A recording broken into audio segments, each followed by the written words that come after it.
Hello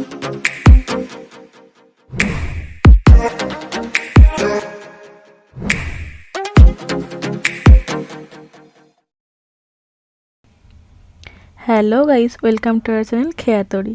আজকে এসেছি আবার একটা নতুন ভিডিও নিয়ে, একদম নতুন একটি গাছের প্রতিস্থাপন নিয়ে, যার নাম বেগম বাহার। নামটা সত্যিই খুব সুন্দর, বেগম বাহার। জানি না এই নামটা কেন দেয়া হয়েছে। এর বাংলা নামটা যতটা সুন্দর, এর বিজ্ঞানসম্মত নামটাও ততটাই সুন্দর, প্লিরোমা সেমিডেকান্ড্রাম। বেগম বাহার নামটা শুনে একটু অবাকই হয়ে ভাবলাম যে কেন নামটা এত সুন্দর দেয়া হয়েছে, সেটা একটা জানার চেষ্টা করি। ফলে ইন্টারনেটে একটু ঘেঁটে দেখলাম, কিন্তু জানো আমি কারণটা জানতে পারলাম না যে বেগম বাহার নামটা কেন হয়েছে। তোমরা কেউ জানলে আমাকে জানিও তো।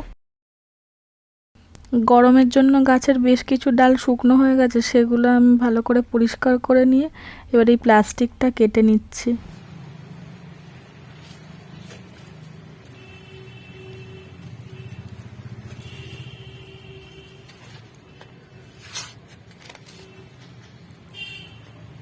মাটিটা একদম শক্ত হয়ে গিয়ে প্লাস্টিকটা আটকে গেছে, তো ছাড়াতে ভীষণ কষ্টও হচ্ছে।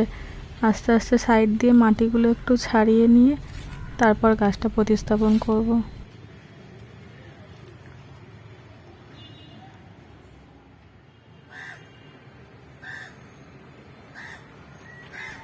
আজকে মাটিটা একটু কোকোপিট অ্যাড করছি জানেন, কারণ এই মাটিটা একটু অন্য রকম।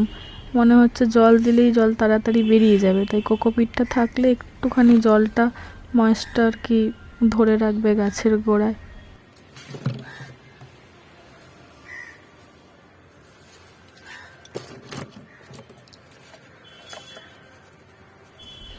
তারপর একে একে যে সারগুলো ইউজ করি সেইগুলোও মিশিয়ে দিচ্ছি। আর ভিডিওগুলো কেমন লাগছে আপনাদের অবশ্যই কমেন্ট করে জানাবেন, কিন্তু আমি তো জানতেই পারছি না ভিডিওগুলো কেমন হচ্ছে, আপনাদের ভালো লাগছে কি না।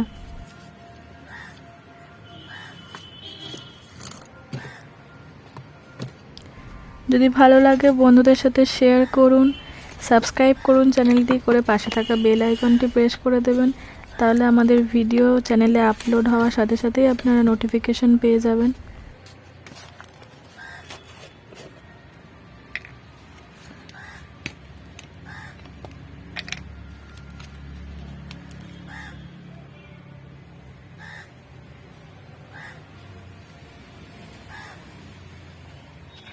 আগে যে বোতলটায় শিংকুচি রেখেছিলাম না, সেই বোতলটা শেষ হয়ে গেছে, আর একটা কৌটোতে ছিল, সেখান থেকে বের করে এবার অ্যাড করে দিচ্ছি।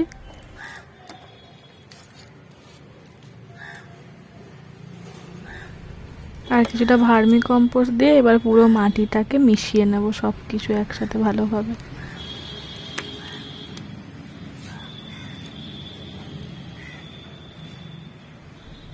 তাহলেই মাটিটা একদম রেডি হয়ে যাবে। আর আমি এরকম সঙ্গে সঙ্গে সব কিছু মিশিয়ে মাটি রেডি করে গাছ সেইভাবেও কখনো বসাইনি, কিন্তু এই কিছুদিন হলো রিপোর্টিং করা হয়নি বেশ কিছু গাছের, তাই রোজই মাটি রেডি করে সঙ্গে সঙ্গেই গাছ বসাচ্ছি। এখনো পর্যন্ত যে কটা বসিয়েছি কোনো অসুবিধা হয়নি, তাই আজকেও আবার একই কাজ করছি আর কি। মাটি একদম রেডি হয়ে গেছে, এবার টবটা রেডি করার পালা। পরিষ্কারই আছে টবগুলো। এই হোলগুলো বন্ধ করে একটু অল্প স্টোন চিপ আর বালি দিয়ে তারপর মাটিগুলো ভরে গাছটা বসাবো। আপনারা তো আগের ভিডিওগুলোতে দেখেছেন আমি এইভাবেই টবটার বেসটা রেডি করি। তার কারণ হচ্ছে বৃষ্টির সময় যাতে জল বসে গাছটা মারা না যায়।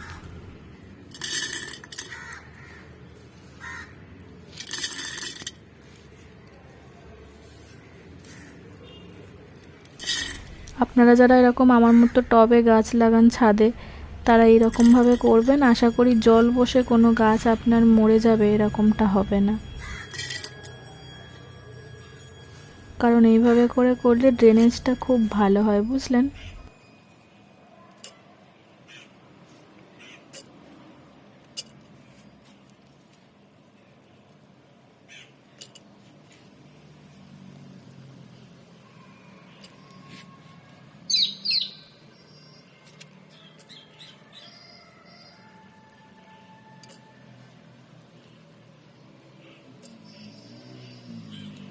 নতুন স্টোন চিপ একদমই নেই, তাই আগে যে গাছ বসানো ছিল টবগুলোতে তার বেসটাকে খুলে সেগুলো একটুখানি পরিষ্কার করেই দিচ্ছি, কারণ একদম স্টোন চিপ শেষ, বালিও প্রায় শেষ, একটু অল্প ছিল, আগের দু একটা গাছ বসিয়ে ফেলেছি।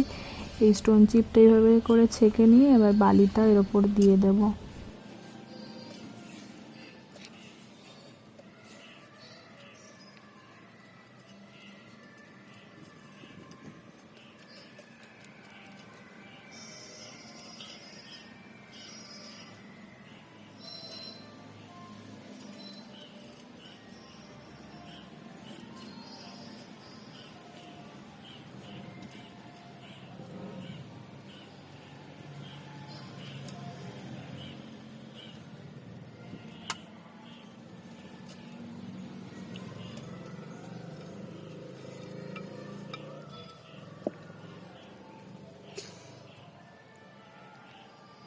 টবের মাঝখান বরাবর রেখেছি, এবার মাটি দিয়ে ভরে জল দেওয়ার পালা। জলটা একটু বেশি করেই দেব, তার কারণ গরমের সময় গাছ বসাচ্ছে আর গাছটা ছাওয়াতে অবশ্যই রাখবো 1 সপ্তাহ।